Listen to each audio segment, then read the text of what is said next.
Hello guys, welcome back to my channel. আমি আবার চলে এসেছি আমার হেলদি অ্যান্ড টেস্টি রান্নাঘরে।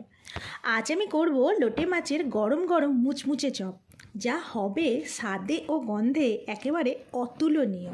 So let's go. দেখো বন্ধুরা, লোটে মাছের ফ্রাই করার জন্য প্রথমে লোটে মাছের পেটের ভেতর থেকে কাঁটাগুলো বাদ দিয়ে আলাদা করে দিলাম। লোটে মাছগুলো এইভাবে কাঁটা ছাড়িয়ে রেখে দিলাম। লোটে মাছগুলো ভালো করে ধুয়ে এনে এর ভেতরে আদা, রসুন, পেঁয়াজ, ধনেপাতা বাটা দিয়ে ভালো করে মিক্সিং করে নিলাম। তারপর দেব লেবু।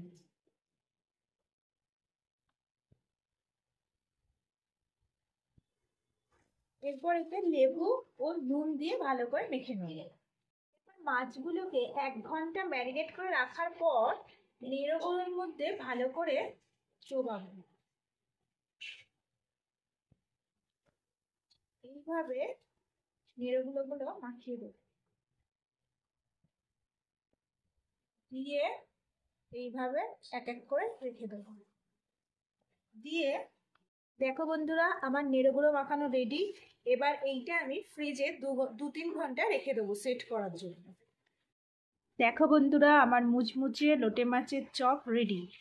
তোমরা যদি এরকম নিত্য নতুন খাবারের স্বাদ পেতে চাও তো তাড়াতাড়ি চ্যানেলটা সাবস্ক্রাইব করে ফেলো।